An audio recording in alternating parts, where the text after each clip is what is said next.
Tôi sẽ sắp xếp cho 2 người, mỗi người một bệnh nhân. Các người cần phải chẩn đoán bệnh tình của bệnh nhân và tiến hành điều trị.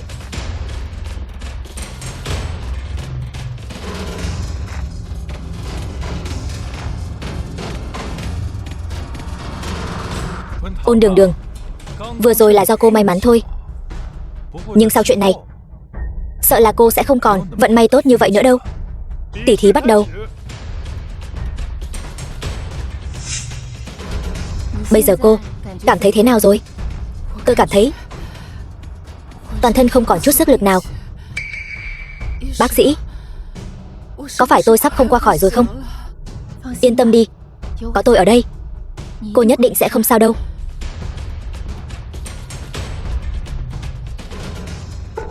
Đây là trúng độc. Ôn Đường Đường, đứng ngẩn ra đó làm gì? Không thấy Ninh Ninh đã bắt đầu cứu chữa bệnh nhân rồi sao? Cô đứng đây chẳng làm gì cả. Không lẽ nào là... Không biết chứ? Đúng vậy, Đường Đường, nếu con không biết thì đừng có cố quá. Đừng để đến lúc chữa bệnh mà xảy ra mệnh hệ gì thì khó mà ăn nói với người nhà. Cô hãy tin tôi đi.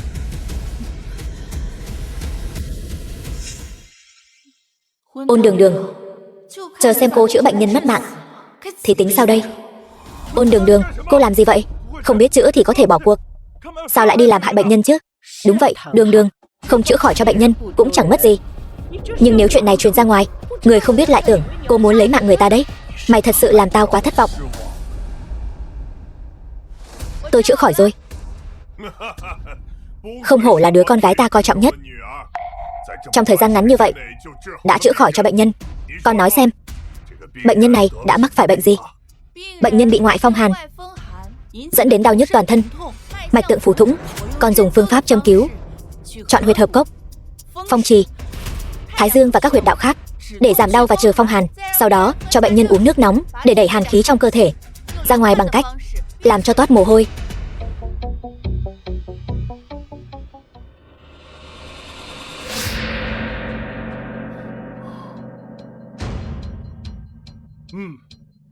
Nhị tiểu thư quả nhiên lợi hại.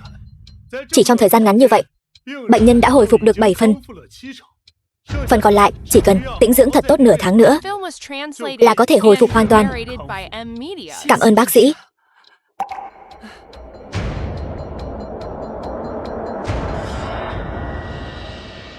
Vừa rồi coi như cô đoán đúng, nhưng lần này tôi xem cô còn thắng tôi bằng cách nào. Tôi khuyên cô tốt nhất nên sớm cút khỏi nhà họ Ôn đi. Ai thua ai thắng vẫn chưa chắc đâu. Chuyện này là sao? Máu này sao lại biến thành màu đen rồi? Vừa rồi lúc tôi kiểm tra cơ thể cho bệnh nhân đã phát hiện bệnh nhân mắc bệnh ung thư vú. Nhưng đây không phải là điều phiền phức nhất. Vấn đề nan giải nhất là bệnh nhân này trong cơ thể đang tồn tại độc tố. Cái gì? Sao máu lại có độc chứ? Ai đã hạ độc? Sao có thể như vậy được? Chính là vậy. Nhưng may là độc tố vẫn chưa phát tán. Tôi đã kịp thời dùng châm bạc ép độc tố ra ngoài rồi. Thật hay giả vậy. Dùng châm mà có thể trong thời gian ngắn thế này đẩy được độc tố ra ngoài sao? Cô không nghe cô ấy nói sao? Cô ấy nói độc tố vẫn chưa phát tán. Vậy thì là trúng độc từ trước khi tỉ thí rồi. Là ai mà nhẫn tâm thế, lại ra tay với bệnh nhân? Không lẽ là người nhà họ Ôn vì không muốn đại tiểu thư thắng nên cố tình tìm người sắp đặt? Không thể nào. Thế thì ác độc quá rồi. Sau này ai còn dám đến nhà họ Ôn khám bệnh nữa. Mọi người đừng hoảng loạn. Đây chỉ là lời nói một phía của Ôn Đường Đường thôi. Chúng ta nghe trọng tài nói thế nào đã.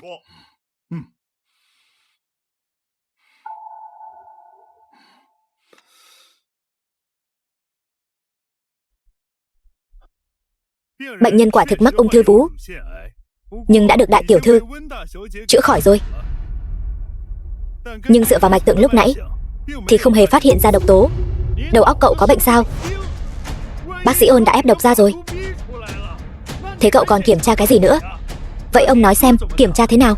Nên kiểm tra xem trong vết máu bài tiết ra có độc hay không. Người đâu? Lấy vết máu đi kiểm tra. Chồng, không cần thiết đâu. Tôi thấy chính là Đường Đường vì sợ thua Ninh Ninh nên mới nói dối. Tôi nói dối. Vậy thì đợi kết quả kiểm tra ra xem rốt cuộc là ai nói dối. Đường Đường, con tuy thua Ninh Ninh, nhưng cũng chẳng chịu thiệt thòi gì. Con cũng không cần phải cứng miệng như vậy chứ. Tôi thấy là Ôn Đường Đường biết mình sắp thua, nên muốn kéo nhà họ Ôn xuống nước, vu khống nhà họ Ôn. Con dâu kiểu này nhà họ Giang chúng tôi không cần. Vừa hay hôn sự hôm nay tôi cũng không đính ước nữa. Hồ đồ. Gia chủ, kết quả kiểm tra ra rồi. Công bố kết quả đi. Trong vết máu quả thực có chứa độc tố. Báo cáo xét nghiệm máu. Phát hiện ra độc tố thì đã sao? Tôi thấy độc này là do cô hạ. Bệnh nhân không oán, không thù với tôi. Vậy động cơ hạ độc của tôi là gì? Cô sợ thua Ninh Ninh của chúng tôi.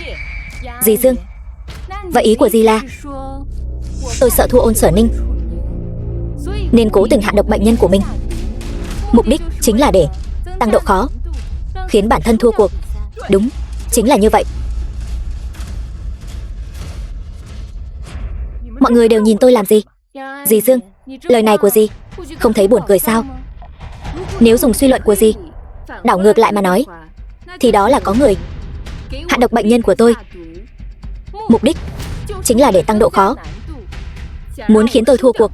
Cô nói bậy gì thế? Cho nên cô đang nghi ngờ mẹ tôi hạ độc sao? Mẹ tôi ở đây suốt, chưa từng ra ngoài. Tôi thấy cô chẳng qua là không có bản lĩnh thắng tôi, cho nên tự mình hạ độc để đánh lạc hướng mọi người. Mẹ cô đâu có rời khỏi đây. Vậy tôi đã rời đi sao? Cô không rời đi, nhưng điều đó không có nghĩa là cô không thể nhờ người khác làm. Tôi thấy chuyện này chắc chắn liên quan đến phu nhân nhà họ Ôn. Tôi cũng thấy vậy. Nhìn biểu cảm của bà ta là biết ngay. Chính là bà ta. Chắc chắn là bà ta. Tôi đã bảo mà. Nhìn bộ dạng chột dạ đó kia, chắc chắn là bà ta. Nói đi. Sao không nói nữa rồi? Các người đang nói nhảm cái gì thế? Chuyện này không phải do mẹ tôi làm. Các người đều bị Ôn Đường Đường lừa rồi. Trước khi tỉ thí, có ai đưa cho cô ăn thứ gì kỳ lạ không? Có một người đàn ông mặc đồ giống hệt bọn họ, nói là cho tôi uống loại thuốc có thể giảm đau. Đi, lôi kẻ đó ra đây cho tôi. Vâng.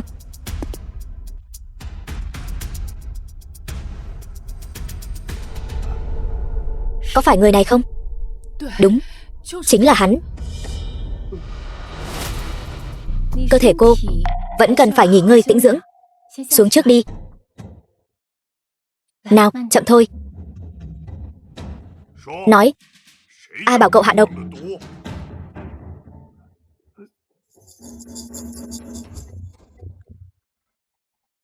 Không nói đúng không? Không nói thì lập tức báo cảnh sát, bắt cậu đi. Gia chủ, tôi cũng là bị ép buộc thôi mà. Là phu nhân đã chỉ thị tôi làm vậy. Chuyện này là sao? Chồng, là do tôi bị ma xui quỷ khiến. Tôi cũng là vì các con, vì muốn tốt cho nhà họ Ôn thôi. Tôi sợ Ninh Ninh đau lòng. Tôi cũng sợ Đường Đường không quản lý nổi y quán. Tôi đảm bảo lần sau không dám nữa. Được rồi, đừng khóc nữa.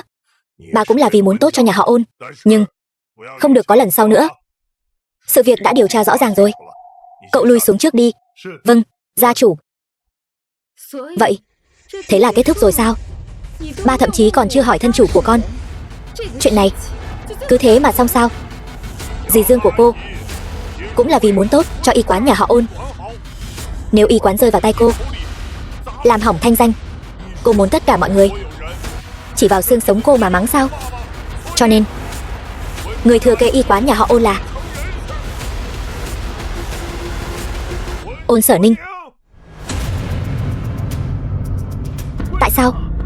Rõ ràng người thắng cuộc là đại tiểu thư, sao người thừa kế lại thành nhị tiểu thư rồi? Tỉ thí thế này thì có ích gì chứ? Ông là một người lao động chân tay, tại sao phải giải thích những điều này với ông? Cô tưởng y thuật của mình giỏi hơn tôi là có thể giành được thân phận người thừa kế sao? Tôi mới là đứa con gái ba cưng chiều nhất. Thân phận người thừa kế chỉ có thể là của tôi. Ba chắc chứ? Thiên vị hai mẹ con họ như vậy sao? Thiên vị cái gì? Tôi đây là vì nghĩ cho y quán nhà họ Ôn. Cô không có mối quan hệ, cũng chẳng biết quản lý gì cả. Y quán mà rơi vào tay cô thì còn đường sống sao? Được, đây là lời ông nói đấy nhé. Xin các vị khách có mặt tại đây hôm nay hãy làm chứng cho tôi. Từ hôm nay trở đi, tôi Ôn Đường Đường với nhà họ Ôn ân đoạn nghĩa tuyệt. Từ nay không còn bất cứ quan hệ nào nữa. Đồ nghịch nữ này, mày dám đoạn tuyệt quan hệ với tao sao? Ôn gia chủ, hôm nay mối quan hệ này không muốn đoạn cũng phải đoạn. Hay, đoạn hay lắm. Ôn đại tiểu thư, tôi ủng hộ cô.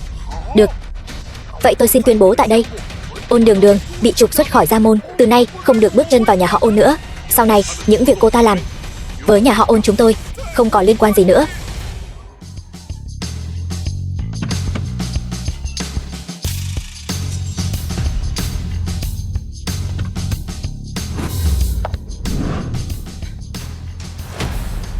Quản gia, cậu chắc chắn thần y sống ở đây chứ? Đúng vậy, phu nhân, theo thông tin điều tra, thần y Phàm Trần Khách đúng là sống ở đây. Thần y sao có thể sống ở cái nơi rách nát này chứ? Thôi bỏ đi, chỉ cần có thể chữa khỏi bệnh cho Nghiên Chu là được. Đi thôi.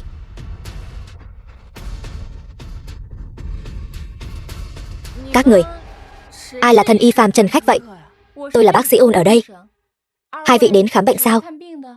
Nghe danh thần y ở đây, y thuật cao siêu, có khả năng cải tử hoàn sinh. Tôi muốn cầu xin thần y cứu con trai tôi. Đưa anh tôi vào đây.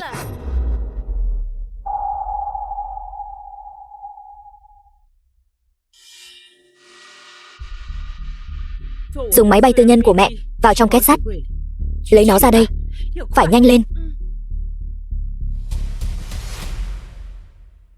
Một tiếng sau. Mẹ, con đã lấy được nhân sâm ngàn năm rồi. Giờ có thể cứu anh trai tôi rồi chứ? Được.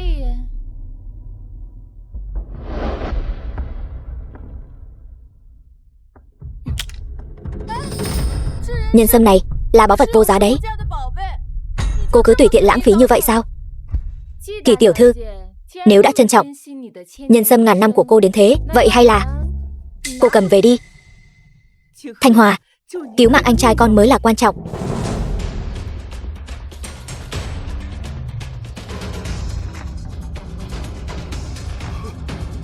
Vãi trưởng, viện trưởng, cô đỉnh thật đấy. Chỉ lắc nhẹ vài cái mà dược liệu đã biến thành bột rồi. Uống nó đi. Sao cô biết tôi khát? Chu đáo quá đi.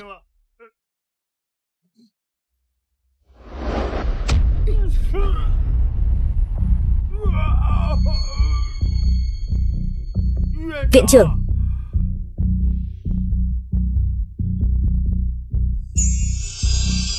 đại công cáo thành.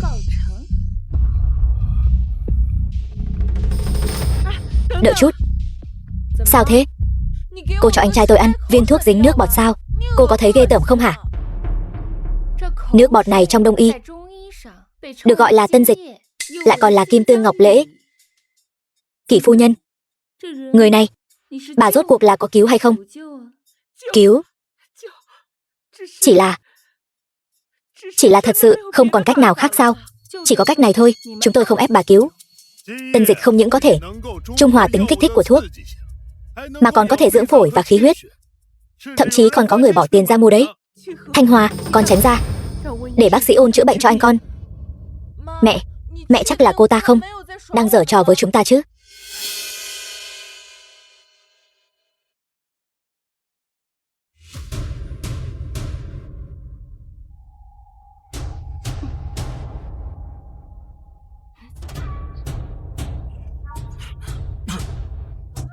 Con trai, anh tôi làm sao vậy? Bác sĩ Ôn, sao con trai tôi lại nôn ra máu? Tôi chỉ giúp anh ta đẩy ra chỗ máu ứ đọng trong người thôi. Chúng tôi đều đã làm theo lời cô nói rồi. Anh trai tôi đang nằm trong tay cô. Nếu như có mệnh hệ gì, tôi sẽ không để cô yên đâu. Bác sĩ Ôn, con trai tôi khi nào mới tỉnh lại? Nhanh thì lát nữa sẽ tỉnh, còn chậm thì 3 ngày sau nhé. 3 ngày? Vậy nếu 3 ngày mà anh tôi vẫn chưa tỉnh, cô có cuốn gói bỏ chạy không đấy?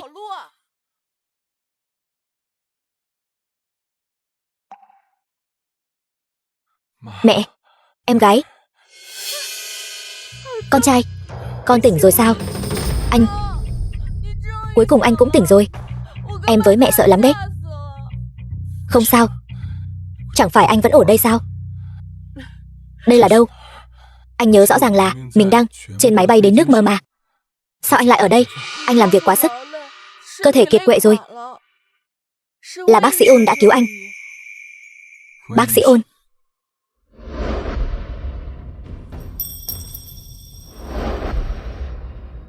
Anh tỉnh rồi sao?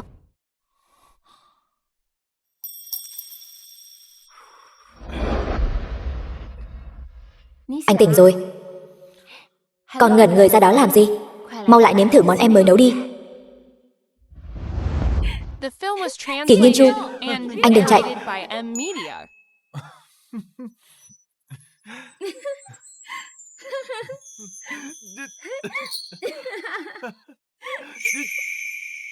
Đường Đường.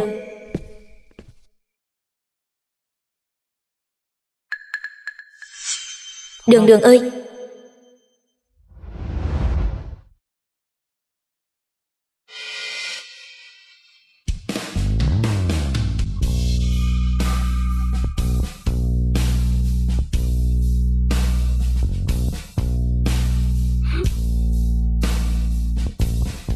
Đường Đường, em có biết anh tìm em bao lâu rồi không? Tại sao em lại lặng lẽ rời đi? Anh sẽ không bao giờ để em rời xa anh nữa. Tại sao? Chẳng lẽ anh không rõ sao? Đường Đường, em nói vậy là có ý gì? Em nói rõ cho anh nghe, có được không? Hôm đó ở nhà hàng, tôi đã nghe thấy tất cả những gì anh nói với anh em của anh rồi. Anh nói với họ là chỉ chơi đùa với tôi thôi. Đường Đường, đó là hiểu lầm, em nghe anh giải thích đi. Tôi không muốn nghe bất cứ lời giải thích nào cả. Giờ thì tôi đã buông bỏ từ lâu rồi. Nếu như anh đã tỉnh lại, thù lao Kỷ phu nhân hứa cũng đã trả rồi. Vậy thì đưa người nhà họ Kỷ của các người đi đi. Đường Đường, anh thừa nhận trước kia là anh đáng ghét. Nhưng từ khi em rời đi, anh mới biết mình yêu em nhiều đến nhường nào. Những năm qua, anh vẫn luôn đi khắp nơi, nghe ngóng tin tức của em. Anh chỉ muốn được gặp lại em một lần. Bác sĩ Ôn, từ khi cô rời đi, anh trai tôi tìm cô như kẻ điên vậy. Thật ra anh ấy rất thích cô. Chân tình đến muộn, ai thèm chứ. Bác sĩ Ôn vừa trẻ tuổi vừa ưu tú. Chỉ cần cô ấy muốn, người theo đuổi cô ấy có thể xếp hàng từ đây ra đến nước ngoài. Đúng vậy, chân tình đến muộn còn chẳng đáng giá bằng con cẩu. Em cho anh một cơ hội nữa đi. Lần này anh nhất định sẽ không phụ lòng em. Anh không còn cơ hội nào nữa đâu. Ngày mai tôi đính hôn rồi. Em sắp đính hôn. Em đang đùa đúng không? Em vẫn còn giận anh, đúng không, Đường Đường? Tôi có cần thiết phải lừa anh không? Ngày mai, tại khách sạn Tinh Thần, tôi sẽ đính hôn cùng vị hôn phu của mình. Hy vọng có thể nhận được lời chúc phúc từ anh. Bác sĩ Ôn, trước đây cô nỗ lực học y thuật như vậy, chẳng phải là để được kết hôn với anh trai tôi sao? Giờ nhà họ Kỷ chúng tôi đã đồng ý rồi. Cô có thể quay lại bên anh ấy. Đó là Ôn Đường Đường của tuổi 19. Ngay khoảnh khắc tôi biết được tình cảm của chúng ta vốn dĩ là giả tạo. Giữa chúng ta sẽ không còn khả năng nào nữa. Hiện tại tôi không muốn có bất kỳ mối quan hệ nào với nhà họ Kỷ các người. Bây giờ, vị hôn phu của tôi đối xử với tôi rất tốt. Chúng tôi sau này sẽ kết hôn, sẽ sinh con, còn cùng nhau bạc đầu giai lão. Không thể nào. Chắc chắn không phải như vậy. Em cho anh một cơ hội, có được không? Anh cầu xin em. Ôn Đường Đường, nhà họ Kỷ chúng tôi là thủ phú Giang Thành. Chúng tôi đã không chê bai cái gia đình nhỏ bé nhà họ Ôn các người, đã nhượng bộ rất nhiều rồi. Vị hôn phu của cô có xuất sắc đến mấy, liệu có bằng anh tôi không? Anh tôi chính là người thừa kế tương lai của nhà họ Kỷ. Em im miệng đi. Em đang nói giúp anh mà. Anh dám? Chuyện của anh con thì đừng có xen vào. Nhưng, mẹ, chuyện này, Đường Đường, em gái anh không có ý đó. Em nghe anh nói đây. Tôi không quan tâm các người có ý gì. Nhưng ý tôi là tôi không muốn có bất kỳ mối quan hệ nào cùng gia đình các người. Đã tỉnh rồi thì hãy dẫn người nhà họ Kỷ các người rời khỏi đây đi. Phòng khám của tôi nhỏ, không chứa nổi mấy vị đại Phật như các người đâu. Được, anh đi. Khách sạn Tinh Thần đúng không? Anh sẽ ăn mặc đẹp tham dự tiệc đính hôn của em, để chứng kiến hạnh phúc của em.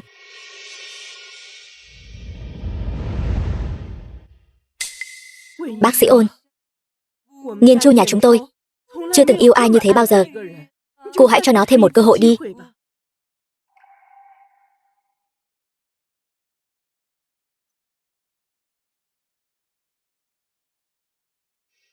Bác sĩ Ôn, cô không sao chứ?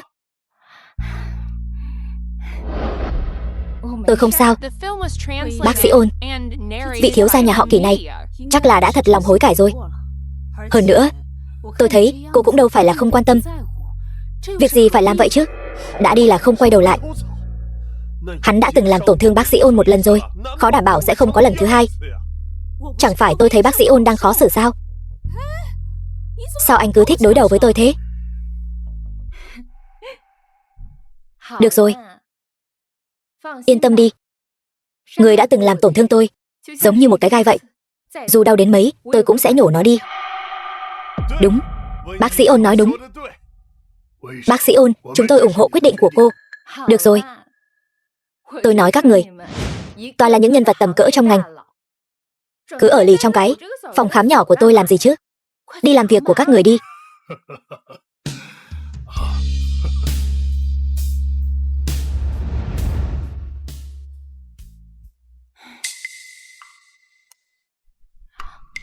Sao ông vẫn chưa đi? Viện trưởng, nghe nói ngày mai cô đính hôn. Tôi có thể tham gia được không? Được thôi. Vậy ngày mai ông nhớ ăn mặc giản dị một chút. Tôi không muốn người ngoài biết thân phận của mình. Được, yên tâm. Tôi đi đây.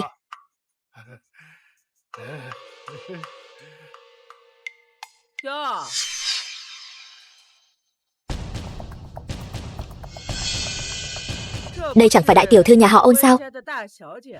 Dương Ngọc Phương, mẹ Ôn Sở Ninh, sao lại rơi vào bước đường này thế này? Có dám thì mau thả đi. Chị, sao chị có thể nói thế? Ôn Sở Ninh, nhị tiểu thư nhà họ Ôn, em với mẹ chỉ muốn qua đây xem chị sống có tốt không thôi. Chị thật khiến người ta đau lòng quá. Cô đừng diễn nữa. Ở đây có ai khác đâu, cô diễn cho ai xem chứ? Cô cũng chẳng khác gì người mẹ giả tạo và thanh cao đã khuất của cô đâu. Nếu mẹ cô biết sau khi bà ta mất, cô bị nhà họ Ôn đuổi ra khỏi cửa, phải sống trong cái nơi tồi tàn này, cô đoán xem bà ta sẽ nghĩ thế nào? Ninh Ninh, dù đó là sự thật, con cũng phải giữ chút thể diện cho chị con chứ.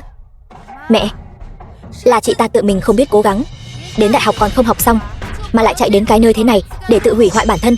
Đâu giống con chứ. Đúng vậy, vẫn là Ninh Ninh nhà chúng ta ưu tú nhất.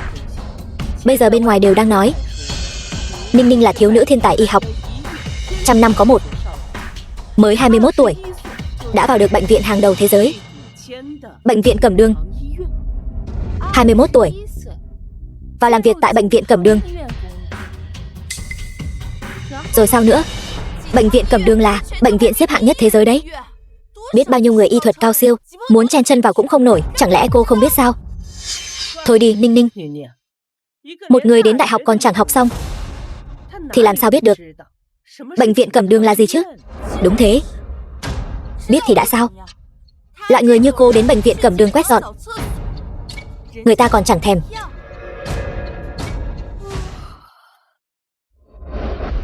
Tôi hôm nay hơi mệt rồi, không có thời gian nghe các người ở đây sủa bậy. Mau cút đi. Cô chửi ai là cẩu đấy? Ai lên tiếng thì người đó là cẩu. Cô đừng tưởng chỉ giỏi mồm mép là ngon. Bà đã chuẩn bị cho tôi làm người thừa kế nhà họ Ôn rồi.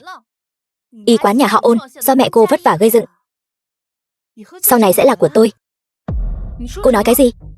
Cô còn chưa biết sao? Ba cô đã định Ninh Ninh là người thừa kế nhà họ Ôn chúng ta.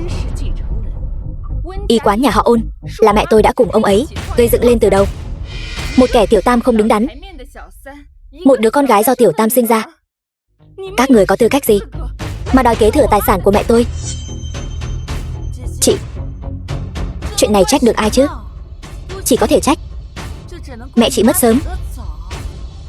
Trách chính chị không có bản lĩnh thôi. Dựa vào bản lĩnh sao? Được thôi, tôi muốn xem thử vị thiếu nữ thiên tài y học 21 tuổi có bản lĩnh lớn đến đâu. Đồ đáng ghét, mày dám đánh tao? Đồ đáng ghét, dám đánh Ninh Ninh nhà tao? Đồ đáng ghét, mày dám đánh cả tao và mẹ tao? Hôm nay tao lấy mạng mày. Ninh Ninh, con không sao chứ?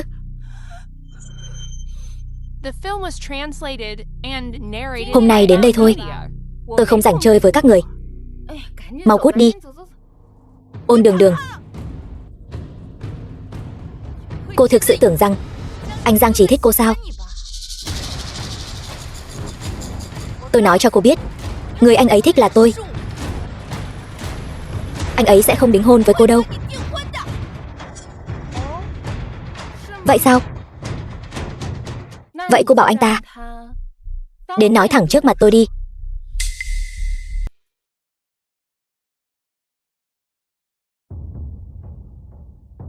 Alo, sếp Đông, trước đây ngài bảo tôi âm thầm theo dõi sếp Dương của Địa ốc Hoàn Cầu. Vừa mới có động thái mới. Nói đi. Sếp Dương đang bảo trợ lý thức đêm chuẩn bị lễ vật hậu hĩnh. Hình như ngày mai định đến khách sạn Tinh Thần góp vui cho tiệc đính hôn của thần y. Cái gì? Vô lý. Lão già này vậy mà lén lút sau lưng tôi đi dự tiệc đính hôn của thần y. Không được. Chuẩn bị lễ vật hậu hĩnh nhất định phải trên cơ những gì ông ta chuẩn bị, nâng lên thêm 2 bậc nữa. Ngày mai tôi cũng phải đi dự tiệc đính hôn của thần y để góp vui cho cô ấy. Viện Nghiên cứu Nông nghiệp. Tin tức lan truyền nhanh thật. Xem ra ngày mai tất cả những người quyền quý ở Giang Thành đều đi dự tiệc đính hôn của thần y rồi. Tăng lễ vật hậu hĩnh của tôi lên gấp 3. Họ Chu tôi không thể thua kém người khác được.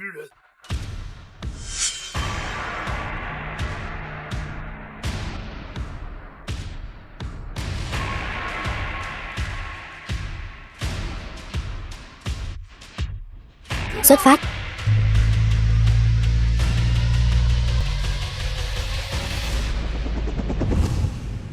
Chúc mừng Giang phu nhân nhé. Sảnh tiệc hôm nay cuối cùng cũng định xong chuyện đại sự của con trẻ rồi.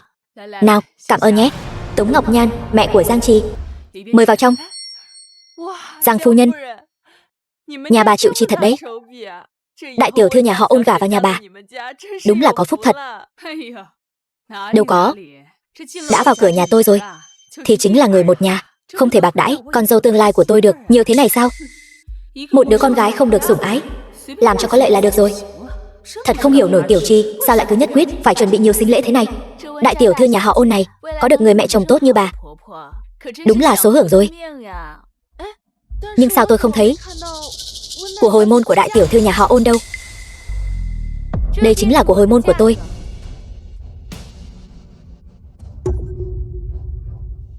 Đây chính là của hồi môn sao? Đại tiểu thư nhà họ Ôn này chắc không phải là đang nói đùa đấy chứ? Chẳng lẽ nhà họ Ôn không chuẩn bị của hồi môn cho cô ta sao? Các người không cần đoán, đây chính là của hồi môn của tôi.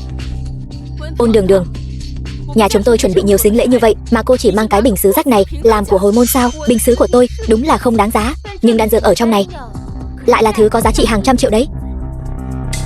Bà chắc chắn của hồi môn của tôi tầm thường sao? Tôi nghe nói đại tiểu thư nhà họ Ôn này đến đại học còn chưa tốt nghiệp, sao có thể lấy ra được đan dược giá trị hàng trăm triệu chứ? Chắc là nói dối thành thần rồi. Hèn gì không được người nhà họ Ôn coi trọng. Còn phải nói sao?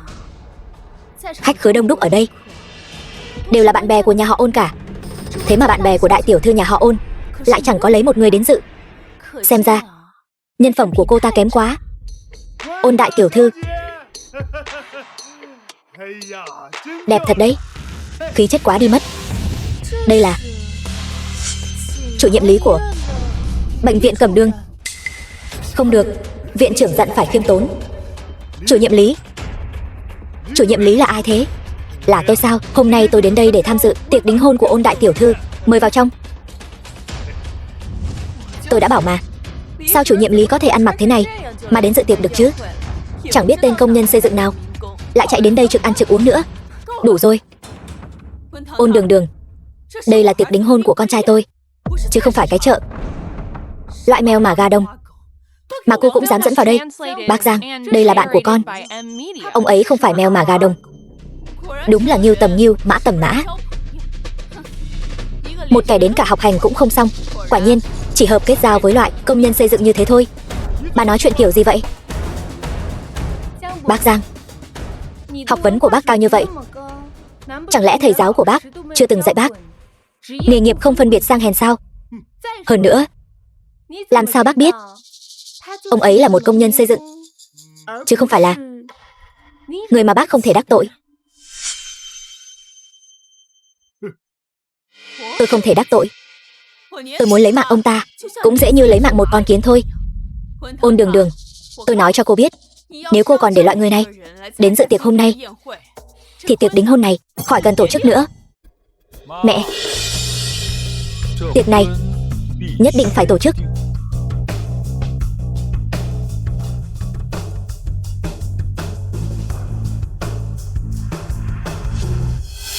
Con trai, chưa cưới xin gì mà, sao con cứ bênh vực người phụ nữ này thế hả? Hôm nay nhà chúng ta đã chuẩn bị sính lễ hậu hĩnh, mời biết bao khách khứa bạn bè. Vậy mà nó lại lấy một cái bình gốm vỡ để lừa chúng ta là của hồi môn, còn dắt theo một tên công nhân đến dự tiệc. Đây chẳng phải cố tình làm nhục chúng ta sao? Mẹ cứ yên tâm đi. Người mất mặt chưa chắc đã là con đâu. Hôm nay, ngoài việc con và Đường Đường đính hôn ra, còn có một tin vui lớn nữa. Tin vui gì? Nhà họ Ôn sắp tuyên bố người thừa kế của y quán nhà họ Ôn. Ôn Đường Đường sắp kế thừa y quán nhà họ Ôn rồi. Y quán nhà họ Ôn giờ đây ở Giang Thành đang rất hưng thịnh.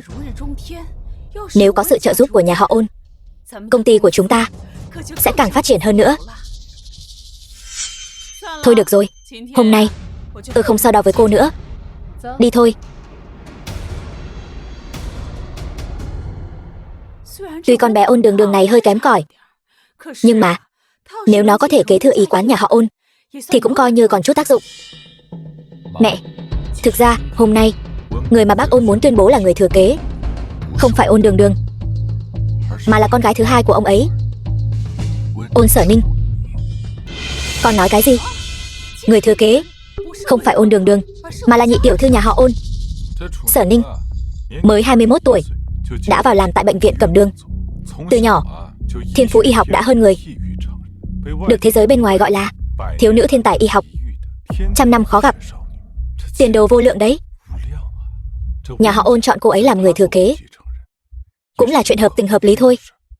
Thế chúng ta cưới cái loại phế vật này để làm gì chứ? Mẹ nghe con nói hết đã. Đối tượng đính hôn hôm nay của con không phải Ôn Đường Đường, mà chính là nhị tiểu thư nhà họ Ôn, Ôn Sở Ninh. Không phải Ôn Đường Đường. Vậy nhà họ Ôn có đồng ý không? Mẹ cứ yên tâm đi. Bây giờ Ôn Sở Ninh là đứa con gái được bác Ôn cưng chiều nhất. Cô ấy muốn gì là được nấy. Hơn nữa, cô ấy bây giờ đang mê mệt con lắm đấy. Con trai mẹ đúng là giỏi thật. Nếu cưới được Ôn Sở Ninh thì gia tộc danh y nhà họ Ôn chính là của nhà họ Giang chúng ta. Danh dự tự thân giành lấy chính là danh dự của nhà họ Giang chúng ta. Biết đâu nhà họ Giang chúng ta sau này cũng trở thành thủ phú Giang Thành rồi. Mẹ yên tâm đi. Gia chủ nhà họ Ôn đến.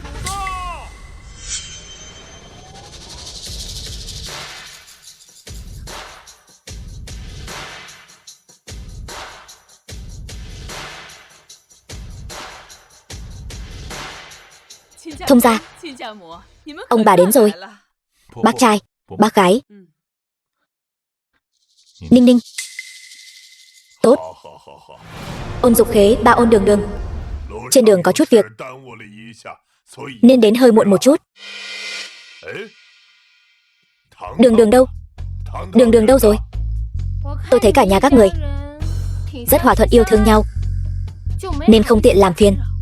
Đồ nghịch nữ này, mày đang nói cái gì đấy? Chị, sao chị có thể nói như vậy chứ?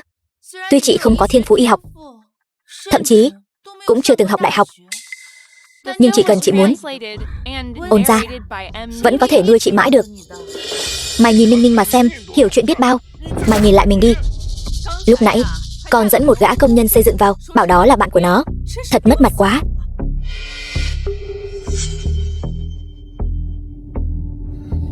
Chủ nhiệm Lý, ông ta không phải là chủ nhiệm lý của bệnh viện Cẩm Đường, chỉ là một gã công nhân trông giống chủ nhiệm lý mà thôi.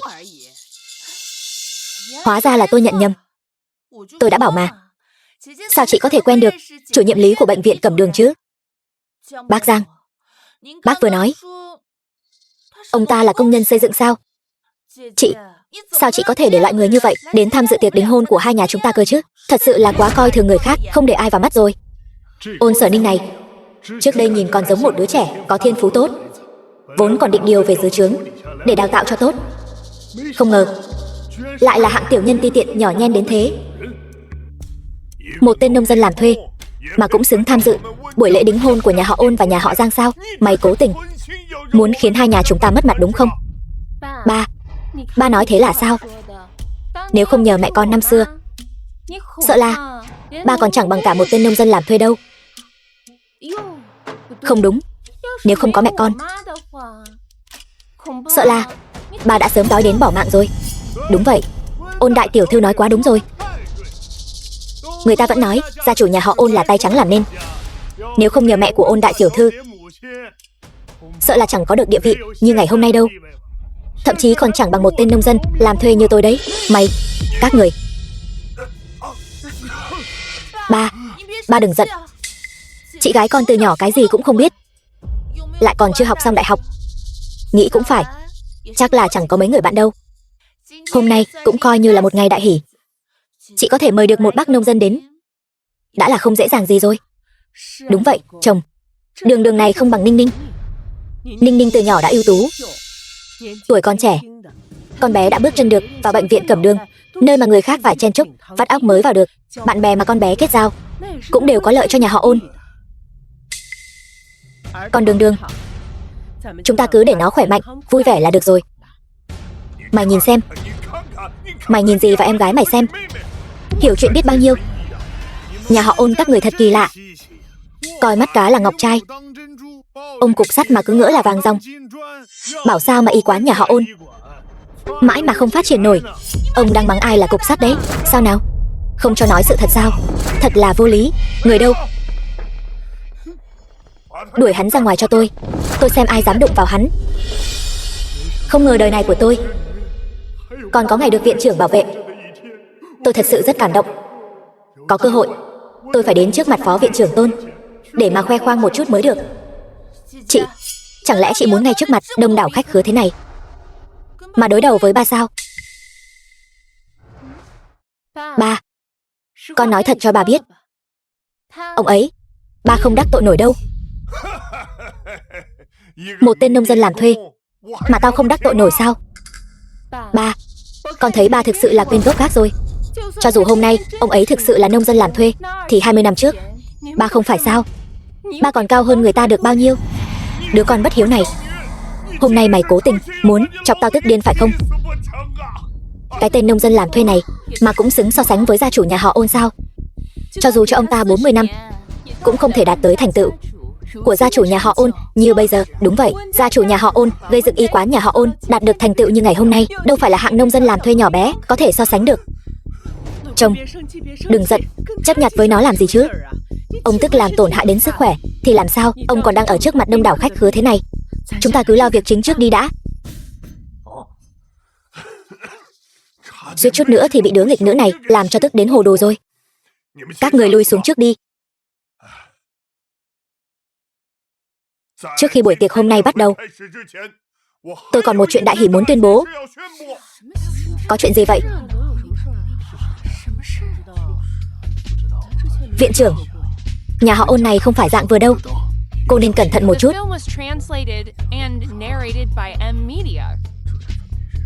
Tiệc đính hôn.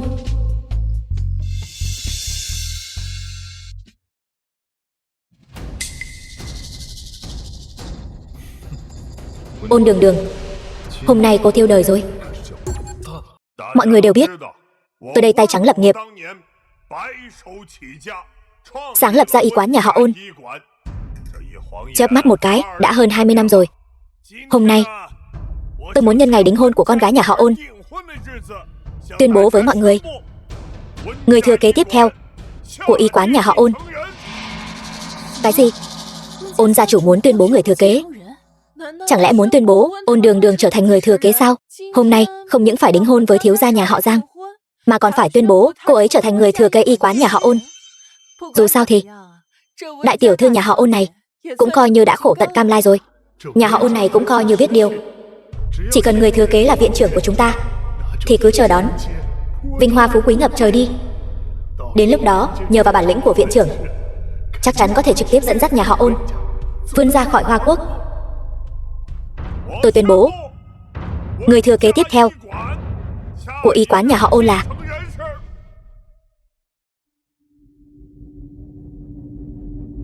Ôn Sở Ninh. Cái gì? Người thừa kế lại không phải là đại tiểu thư nhà họ Ôn, mà là Ôn Sở Ninh. Tôi nghe nói y quán nhà họ Ôn này là do Ôn gia chủ cùng người vợ Tào Khang của ông ấy cùng nhau gây dựng. Nhưng người thừa kế lại trao cho con gái của vợ kế. Điều này quá khó tin rồi. Dựa vào cái gì? Phải đó, Ôn gia chủ, ông trao quyền thừa kế cho nhị tiểu thư nhà họ Ôn. Ông phải đưa ra lý do chứ. Dựa vào cái gì? Tất nhiên là dựa vào việc tôi ưu tú hơn Ôn Đường Đường rồi. Tôi bắt đầu học y từ năm 3 tuổi. 10 tuổi đã có thể bắt mạch chẩn bệnh. 12 tuổi đã được mọi người gọi là thiếu nữ thiên tài y học. Mới 21 tuổi đã vào được bệnh viện Cẩm Đường. Vị trí người thừa kế nhà họ Ôn này không cho tôi. Lẽ nào lại cho tên vô dụng này sao? Lúc nãy cô còn chị, em ngọt rớt. Giờ vừa mới tuyên bố thân phận người thừa kế của cô, đã không giả vờ được nữa rồi sao? Đường Đường, ba con cũng là vì nghĩ cho nhà họ Ôn mà thôi. Con vừa không biết y thuật, lại chẳng biết quản lý. Nếu để con tiếp quản y quán nhà họ Ôn, chẳng phải là hủy hoại tâm huyết bao năm nay của ba con sao? Phải đó, bao năm qua mày đã làm được gì cho nhà họ Ôn? Ngoài việc làm mất mặt nhà họ Ôn thì có tư cách gì để làm người thừa kế? Cũng đúng, Ôn nhị tiểu thư này tuổi còn trẻ mà y thuật đã vượt xa các bậc thầy y học, quả thực phù hợp làm người thừa kế nhà họ Ôn hơn. Ba còn nhớ năm xưa ba đã khởi nghiệp như thế nào không? Chuyện đã qua bao nhiêu năm rồi, còn nhắc lại chuyện đó làm gì nữa? Ngày đó khi ba còn 2 bàn tay trắng, mẹ con đã bất chấp sự phản đối của gia đình để cưới ba, đồng cam cộng khổ cùng ba, từ một gã lưu manh đến tên dược liệu còn chẳng biết, từng bước gây dựng nên y quán nhà họ Ôn, rồi đưa ba lên vị trí gia chủ. Còn ba thì sao? Từ nhỏ đến lớn, ba chưa bao giờ quan tâm đến con, mà đem hết mọi nguồn lực tốt nhất trong nhà cho đứa em gái này. Có bao giờ ba thực lòng bồi dưỡng con chưa?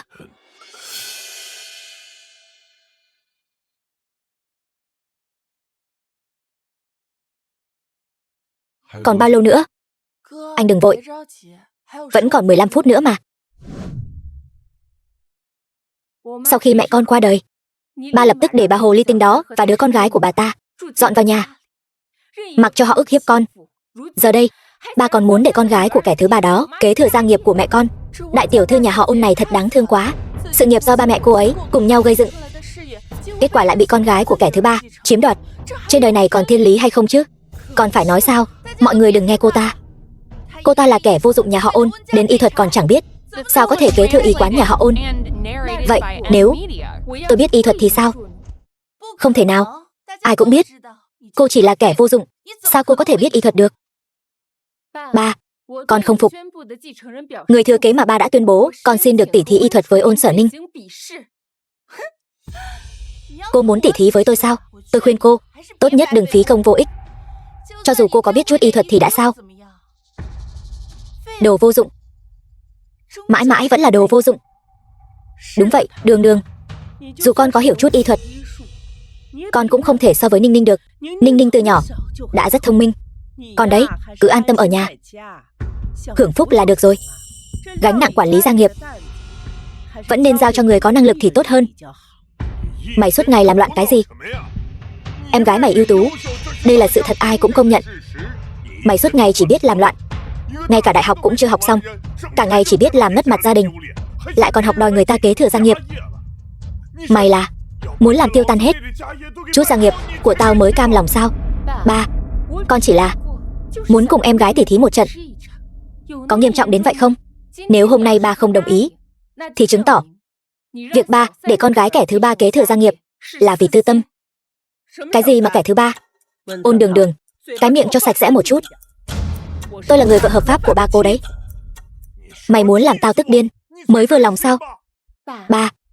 Ba là người thân duy nhất của con trên thế giới này. Con chỉ mong ba sống lâu trăm tuổi thôi. Nhưng con sẽ không tỉ thí xung đâu. Nếu con thua, con nguyện ý từ bỏ tư cách người thừa kế y quán nhà họ Ôn. Đây là lời cô nói đấy nhé. Đừng có nuốt lời đấy. Được, tôi đồng ý tỉ thí với cô. Nhưng mà nếu cô thua thì phải cút khỏi nhà này. Từ nay về sau không còn liên quan gì đến nhà họ Ôn nữa. Cô dám không? Có gì mà không dám. Nhưng mà tỉ thí thì phải công bằng.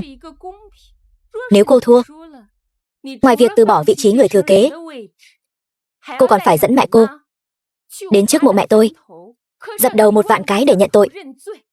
Cô có gan tỉ thí không? Có gì mà không dám.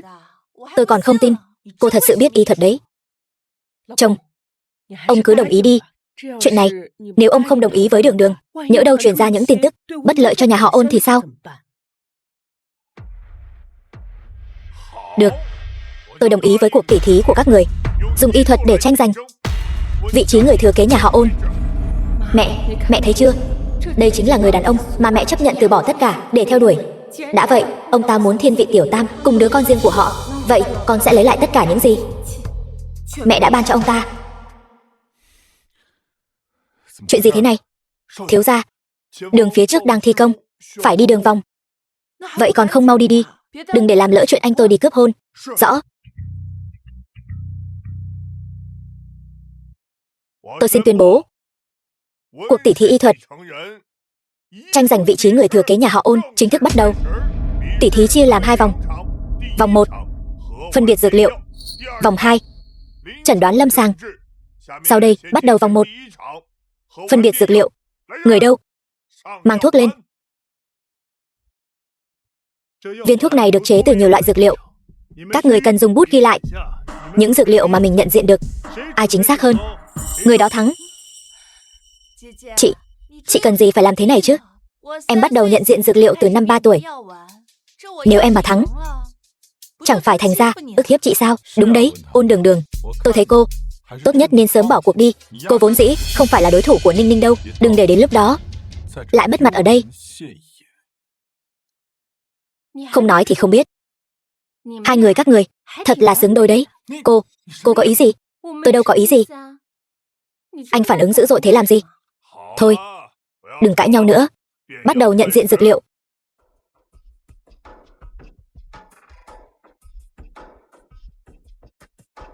Viên thuốc này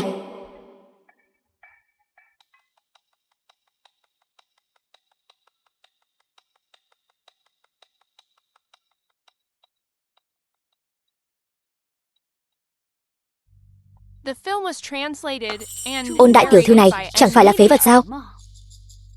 Sao lại có thể trả lời xong cùng lúc với nhị tiểu thư được? Chị trả lời nhanh như vậy, chắc không phải là đoán bừa đấy chứ? Đúng đấy, Ôn Đường Đường, cô chẳng qua cũng chỉ là một phế vật của nhà họ Ôn. Sao có thể hiểu được cách nhận diện dược liệu chứ? Tôi thấy cô nên sớm nhận thua, rồi dập đầu nhận tội với Ninh Ninh đi. Biết đâu sẽ không bị đuổi khỏi nhà họ Ôn. Đúng vậy, chị. Nếu chị chịu xin lỗi tôi ngay bây giờ, rồi thành tâm nhận lỗi, biết đâu tôi sẽ tha thứ cho chị. Tôi nói, hai người các người có thể thôi mấy cái trò vô bổ đó đi được không? Mau công bố đáp án đi. Được, bây giờ xin công bố đáp án của nhị tiểu thư nhà họ Ôn. Đương Quy, Ngũ Vị Tử, Hạnh Nhân, Đảng Sâm, Thiên Ma, Đinh Hương, Bạch Chuột, Nhục Quế. Sai rồi. Tổng cộng 8 vị dược liệu. Nhị tiểu thư nhà họ Ôn nhận diện đúng 7 vị, sai 1 vị. Không hổ danh là con gái ta, thật giỏi quá. Ninh Ninh đúng thật là niềm tự hào của nhà họ Ôn chúng ta. Viên thuốc này được điều chế dựa trên toa thuốc trị hen suyễn của thần y phàm Trần Khách. Các loại dược liệu được trộn lẫn vào nhau. Người thường có thể nhận diện được 3 vị đã là xuất sắc lắm rồi. Ninh Ninh lại nhận diện được tới 7 vị. Nhị tiểu thư nhà họ Ôn này giỏi quá đi mất. Thảo nào được mệnh danh là thiếu nữ thiên tài y học trăm năm có một. Lần này đại tiểu thư nhà họ Ôn tiêu đời rồi. Còn phải nói sao, đại tiểu thư nhà họ Ôn này sợ là thật sự sắp bị đuổi khỏi nhà họ Ôn rồi. Cô thấy chưa, Ôn Đường Đường, Ninh Ninh lợi hại như thế. Cô căn bản không phải là đối thủ của cô ấy. Đừng để đến lúc bị đuổi khỏi nhà họ Ôn, rồi lại làm bộ dạng đáng thương, nằm vạ dưới đất, không chịu rời đi. Mùi gì thế này? Hôi thế. Đâu có hôi. Là miệng anh hôi đấy. Ôn Đường Đường, cô dám giễu cợt tôi, đừng lãng phí thời gian nữa. Trọng tài, mau công bố đáp án đi. Bây giờ xin công bố đáp án của đại tiểu thư nhà họ Ôn.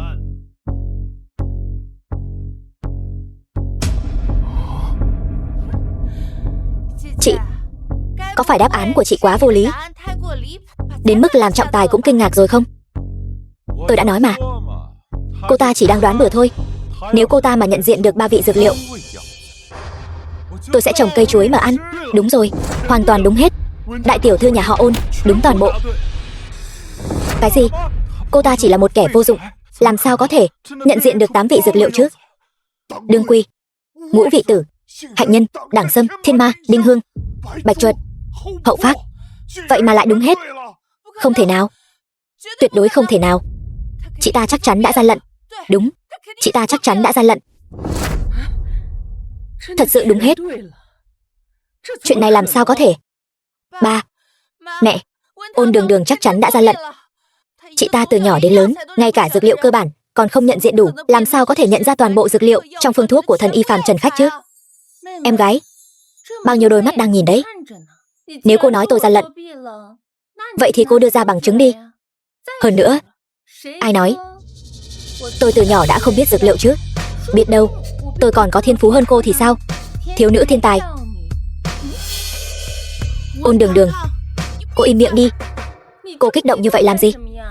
Tôi chẳng qua chỉ trả lời đúng vài vị dược liệu, thắng cô một ván thôi mà. Cô khí thế hung hăng, bộ dạng như muốn ăn tươi nuốt sống người khác thế này, hình tượng tốt đẹp cô dày công xây dựng trước đây. Không cần nữa sao? Đủ rồi. Đường Đường, sao mày lại nhận ra được? Có phải gian lận không? Ba, con vẫn câu nói đó. Ba nói con gian lận, vậy ba hãy đưa ra bằng chứng đi. Sao lại coi là gian lận chứ? Phương thuốc này là do chính tôi viết ra, đây chẳng phải là nhắm mắt trả lời bừa sao? Họ vốn không tìm được bằng chứng tôi gian lận. Vậy may, sau khi 8 loại dược liệu nghiền thành bột, trước tiên cho hạnh nhân và đinh hương vào, đợi nhiệt độ đạt đến 80 độ. Sau đó cho bạch chuột, thiên ma, đương quy vào. 10 phút sau, lại cho hậu phác và đảng sâm vào. Cuối cùng thêm ngũ vị tử.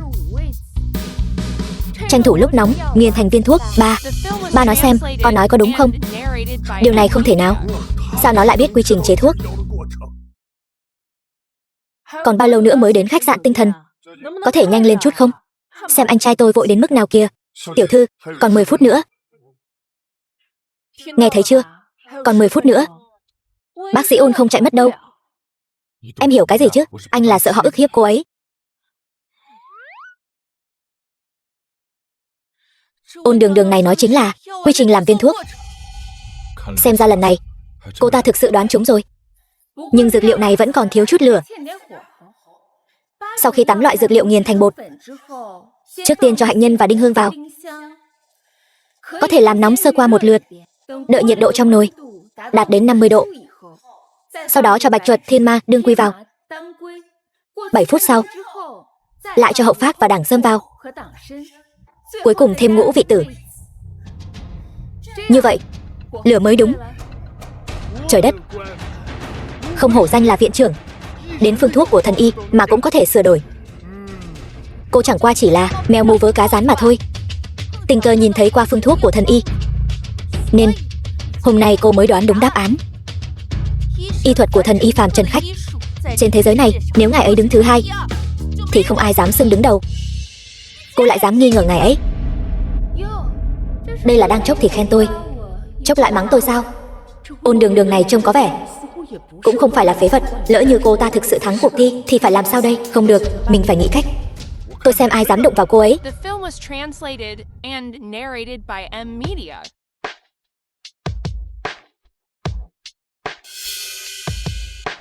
Người thừa kế tập đoàn Kỷ Thị, Kỷ Nghiên Chu, cầu hôn tiểu thư Ôn Đường Đường.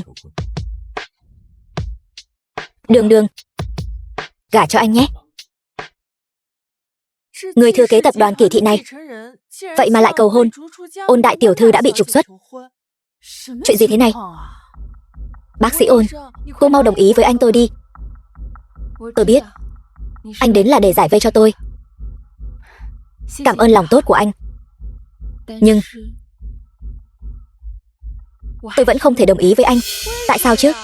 Giữa chúng ta thật sự không còn khả năng nào sao? Chuyện gì thế này? Ôn đại tiểu thư vậy mà lại từ chối lời cầu hôn của người thừa kế tập đoàn Kỳ Thị. Anh ta là thủ phú Giang Thành đấy. Đúng vậy. Ôn Đường Đường, từ khi nào quen biết với người thừa kế nhà họ Kỳ? Anh nói anh là người thừa kế nhà họ Kỳ. Là thật sao? Thế thì tôi dám nói tôi là Ngọc Hoàng Đại Đế đấy.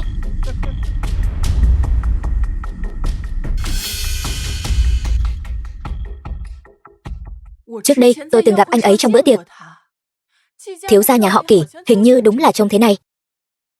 Nhưng mà thiếu gia nhà họ Kỳ chẳng phải đang theo đuổi Bạch Nguyệt Quang của anh ta sao? Tại sao lại cầu hôn đại tiểu thư nhà họ Ôn? Lẽ nào đại tiểu thư nhà họ Ôn chính là Bạch Nguyệt Quang của anh ta? Ôn Đường Đường lại là Bạch Nguyệt Quang của Kỷ Nhiên Chu? Không thể nào. Ôn Đường Đường, một người đến đại học còn chưa học xong, sao có thể quen biết đại thiếu gia nhà họ Kỷ chứ? Tôi biết rồi. Chắc chắn là cô đã quyến rũ Kỷ Nhiên Chu, leo lên giường của anh ấy.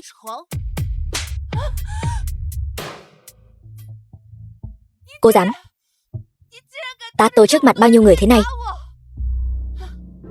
Bị tôi nói trúng rồi đúng không? Mọi người mau tới xem đi. Người đàn bà này vì muốn leo cao không tiếc bán rẻ thân thể mình. Hôm nay bị vạch trần rồi, còn thẹn quá hóa giận. Ôn Đường Đường, không ngờ mày lại làm ra chuyện như vậy. Ra ngoài làm nhục gia phong nhà họ Ôn chúng tao. Ngay trước mặt tôi mà dám tung tin đồn nhảm về người của tôi. Các người chán sống rồi sao? Đúng, các người chán sống rồi sao? Là mấy kẻ đó ức hiếp em. Xử lý bọn họ thế nào đây? Chuyện của tôi không cần anh bận tâm. Cảm ơn. Cô đã quen biết đại thiếu gia nhà họ Kỷ, thế mà giờ còn ở đây giả vờ thanh cao gì nữa? Biết đâu trong bóng tối đã lẳng lơ thế nào rồi. Còn tiện nhân, tôi là nhị tiểu thư nhà họ Ôn. Cô dựa vào cái gì mà tát tôi? Hóa ra cô là nhị tiểu thư nhà họ Ôn sao? Tôi còn tưởng là người đàn bà điên nào trốn từ bệnh viện tâm thần ra đấy.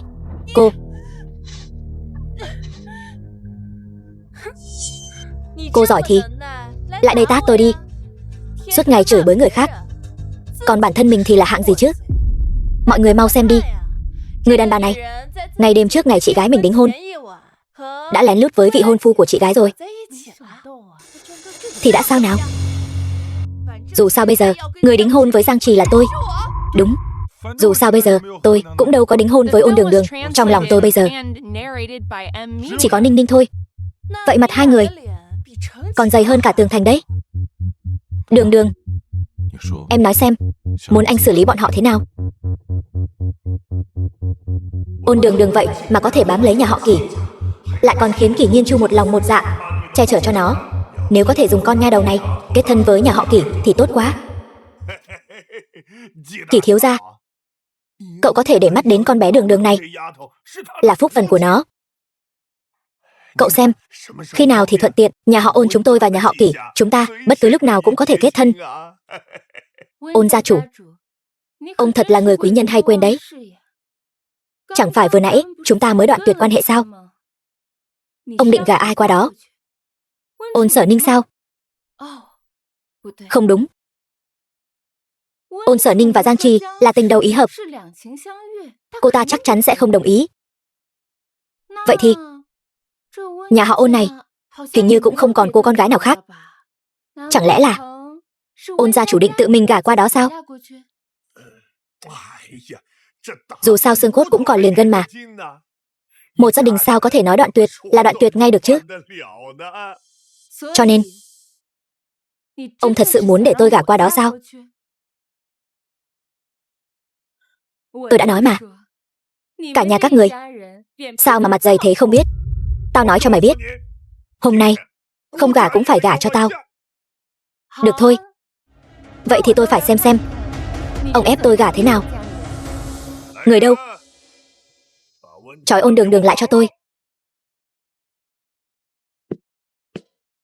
Ai dám?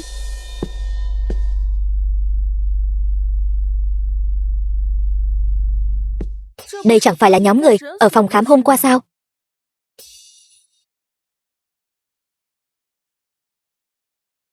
Đây là phó viện trưởng Tôn của bệnh viện Cẩm Nương.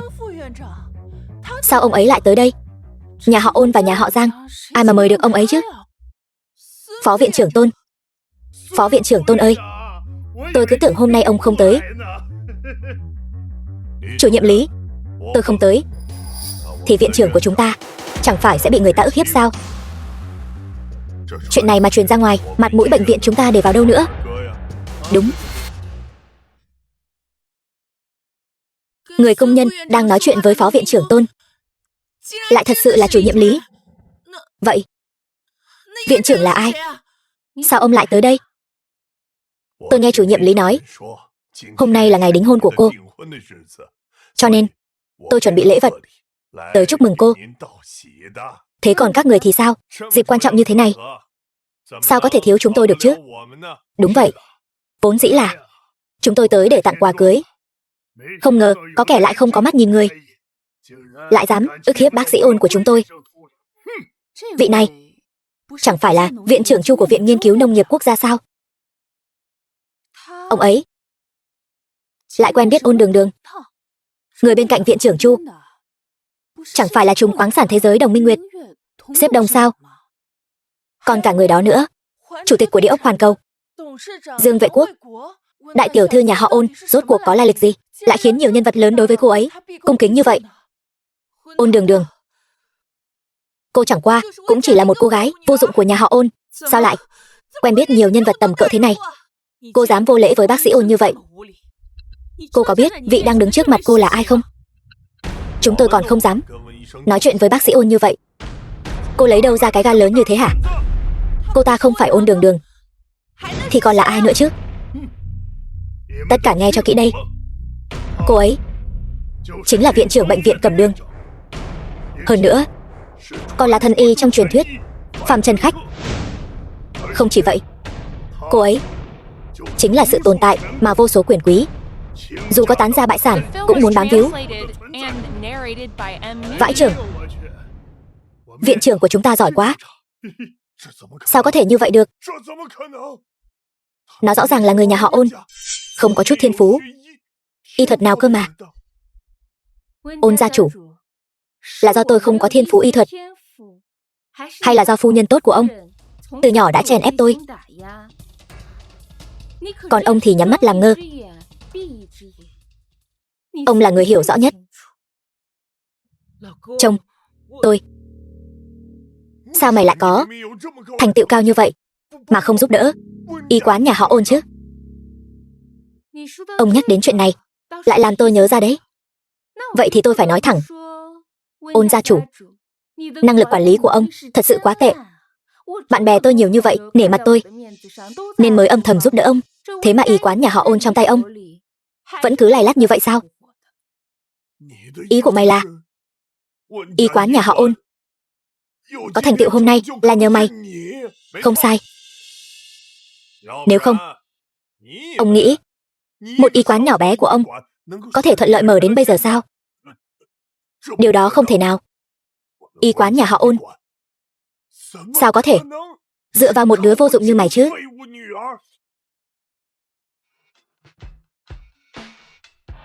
Đường Đường, trước đây là ba sai rồi. Bà cũng không ngờ rằng mình lại có một đứa con gái ưu tú như vậy. Nếu biết sớm, bà đã để con kế thừa từ lâu rồi. Đường Đường, nếu mẹ con dưới suối vàng biết, chắc chắn bà ấy sẽ rất vui vì có một đứa con gái ưu tú như con, đúng không? Đừng nhắc đến mẹ tôi, ông không xứng. Ông vừa nhắc tôi, y quán nhà họ Ôn này tôi vốn dĩ có thể lấy lại ngay lập tức. Vậy thì tại sao tôi phải tốn công sức tranh giành với các người vị trí người thừa kế chứ? Con có ý gì?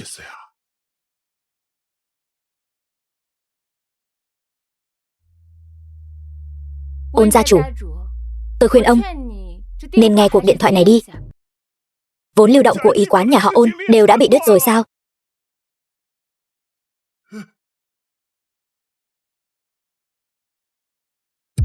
Là con làm sao? Có lẽ là bạn bè của tôi nghe tin tôi đã đoạn tuyệt quan hệ với nhà họ Ôn, nên họ không muốn lấp đầy cái lỗ hổng này cho nhà họ Ôn nữa. Bây giờ tôi muốn xem thử y quán nhà họ Ôn trong tay ông còn có thể trụ được bao lâu. Ba không phải con người. Đường Đường, cầu xin con hãy cứu ba đi, được không? Con cũng không muốn nhìn thấy ba phá sản, đúng không? Tất cả là tại người đàn bà Dương Ngọc Phương kia. Đều là do bà ta mê hoặc. Ba, sao ba có thể nói mẹ như vậy? Câm miệng lại cho tôi. Ôn gia chủ, tất nhiên tôi sẽ không đứng nhìn ông phá sản đâu. Dù sao thì đây cũng là gia sản do mẹ tôi gây dựng bằng cả sinh mạng. Bây giờ tôi cho ông hai lựa chọn. Một là thoái vị để tôi quản lý y quán nhà họ Ôn. Chi phí sinh hoạt của ông tôi sẽ không để thiếu một xu. Lựa chọn thứ hai đương nhiên là y quán nhà họ Ôn này tiếp tục nằm trong tay ông, thoi thóp sống qua ngày. Tôi muốn xem thử y quán nhà họ Ôn này trong tay ông còn sống được bao lâu nữa. Ôn gia chủ, ông tự chọn đi. Còn lựa chọn thứ ba nào không?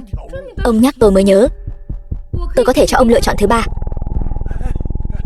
Đó là để người khác tới thu mua y quán nhà họ Ôn. Đến lúc đó có lẽ cuộc sống của ông sẽ không được dễ chịu như vậy nữa đâu. Ông tự chọn đi. Ba chọn cách thứ nhất. Ba, không được ký. Tránh ra.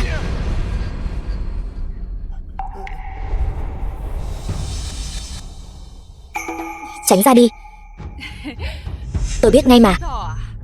Con dâu tương lai của tôi là người có bản lĩnh.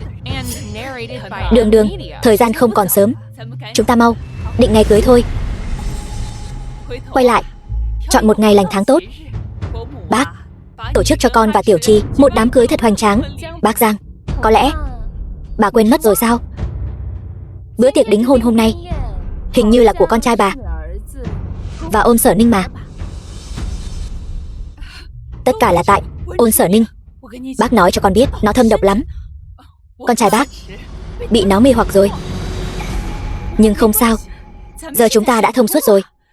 Có tốt thế nào đi chăng nữa cũng không bằng con dâu Đường Đường của bác.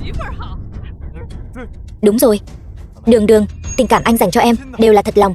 Là cô ta, chính là Ôn Sở Ninh, cái đầu tiện nhân đó đã quyến rũ anh. Giang Chi, sao anh có thể nói như vậy? Ôn Đường Đường, sao cô không bỏ mạng giống mẹ cô đi? Tại sao lại chạy đến đây hại chúng tôi? Giữ cái miệng của cô lại, đừng để tôi nghe thấy lần thứ hai. Trước đây tôi để các người làm càn trước mặt tôi, đó là vì tôi nể mặt mũi nhà họ Ôn. Bây giờ nhà họ Ôn trong mắt tôi chẳng có chút mặt mũi nào cả. Ôn Sở Ninh, phải không? Bây giờ tôi chính thức thông báo cho cô đã bị bệnh viện Cẩm Đường sa thải.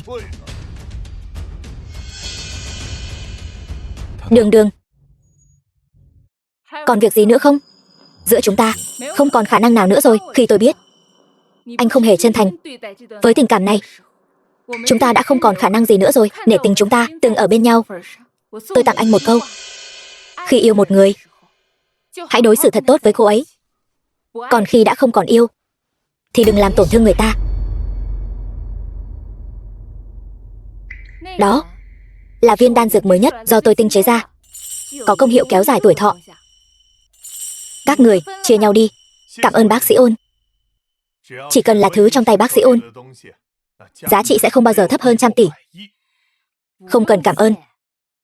Nếu hôn ước của tôi đã hủy bỏ, thế thì chúng ta đi thôi. Vâng, bác sĩ Ôn. Anh Giang Trì, cái thứ vô dụng Ôn Đường Đường đã đi rồi. Tranh thủ lúc khách khứa vẫn còn ở đây, chúng ta mau đính hôn đi. Cút ngay. Đừng làm bẩn quần áo của tôi. Giang Trì, anh có ý gì? Ý tôi là cô bây giờ chẳng qua chỉ là quân cờ bị nhà họ Ôn vứt bỏ, còn mặt mũi nào mà đòi đính hôn với tôi. Chẳng trách Ôn Đường Đường không thèm để mắt tới anh. Đúng là tôi bị mù mắt.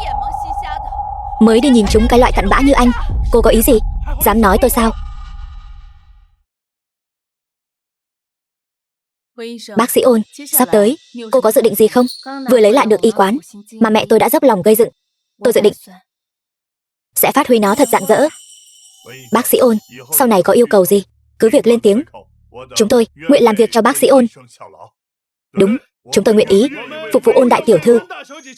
Cảm ơn mọi người.